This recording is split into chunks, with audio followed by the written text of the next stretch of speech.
everyone! For today's recipe ay pasta from Sicily or Sicilia. Isa sa mga paborito ko. Ito ay ang pasta alla Norma or pasta with fried eggplant. So let's get started.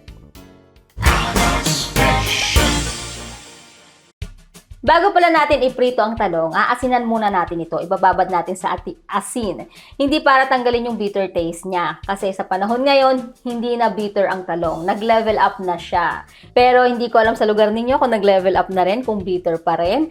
Paki-comment na lang sa baba. So lalagyan natin ito ng asin para tanggalin yung excess water.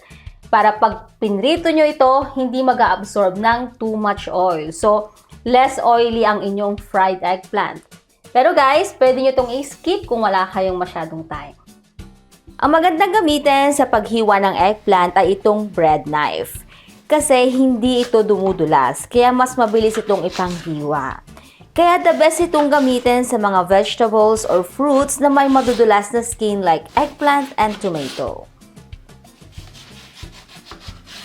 Ang hiwa natin dito ay depende sa inyo. Pwedeng i-cut into cubes, rounds, or strips.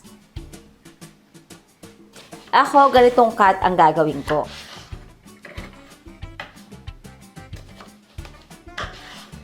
I-arrange ito sa colander or pwede din sa steamer, kagaya nito.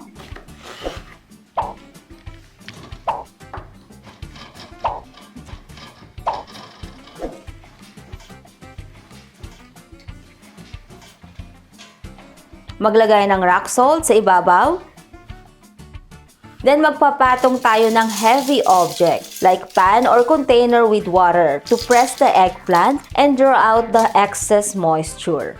Then let it sit for at least 30 minutes to 1 hour. After 30 minutes, ganito karaming liquid ang na-release sa ating talong. At kung mapapansin ninyo, lumiit din ang size nito. Alam nyo guys, less water ng eggplant means more flavor. Tanggalin ang excess salt. Squeeze or pigaan ito ng mabuti. Yung iba binabanlawan nila ito ng tubig bago pigaan, pero ako hindi na. Kung naaalatan kayo, feel free na banlawan ito, but make sure na pipigaan ito ng maayos. After pigaan, i-transfer ito sa kitchen towel or paper to dry them well.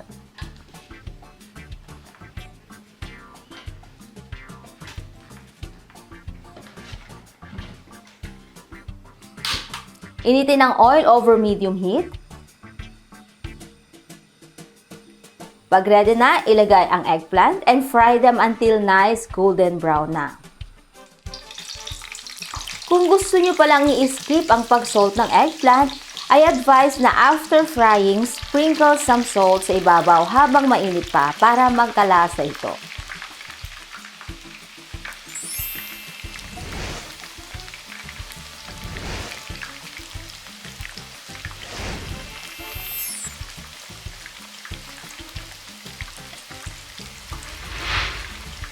Once done, ilagay sa kitchen paper para ma-absorb ang excess oil or pwede din sa cooling rack.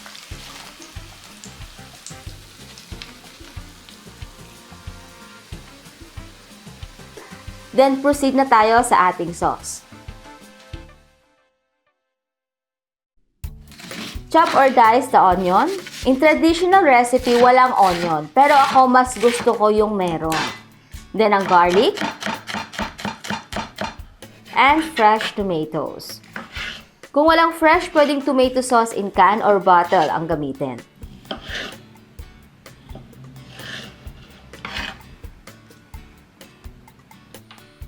Sa pan, maglagay ng extra virgin olive oil.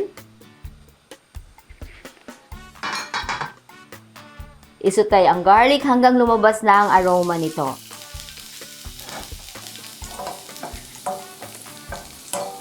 Then next, ang onion. Lutuin ito hanggang sa lumambot na. Add the fresh tomatoes and sprinkle some salt para mas mabilis ma-release ang juices nito.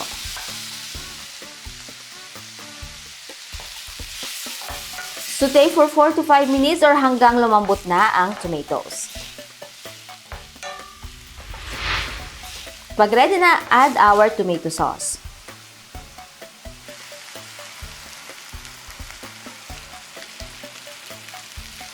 and mix well.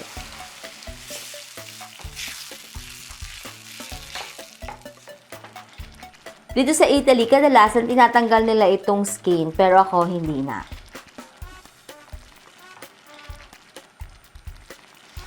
Add fresh basil. Kung walang fresh, pwedeng gumamit ng dried basil.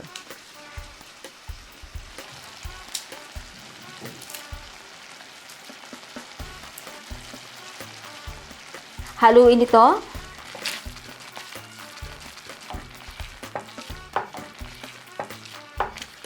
Season with salt and pepper and mix well.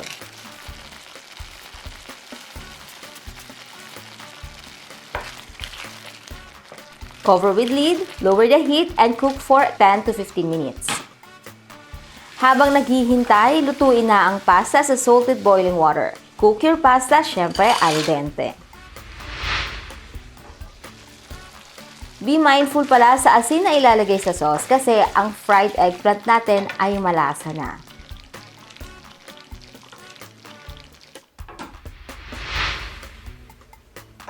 Maglagay ng pinch of sugar to balance the taste.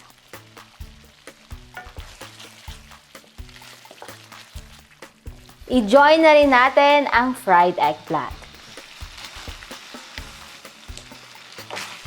Halu-haluin.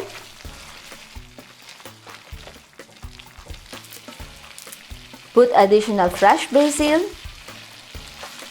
Ilagay na ang pasta sa sauce. Ang gamit ko ay big fusilli pasta.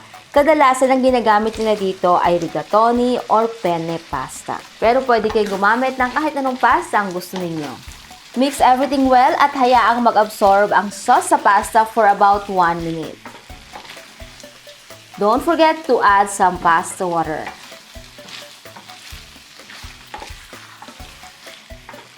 Give our last toss. Kill the heat. And we're done.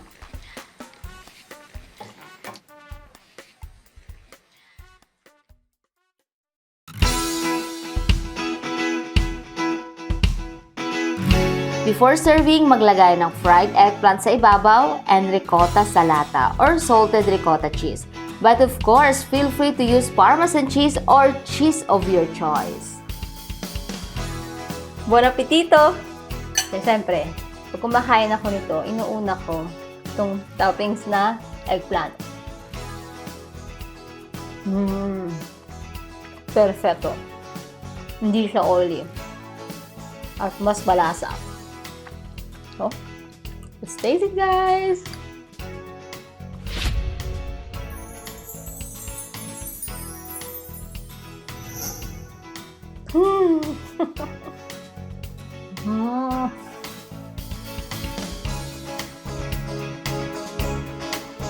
You must try this, guys.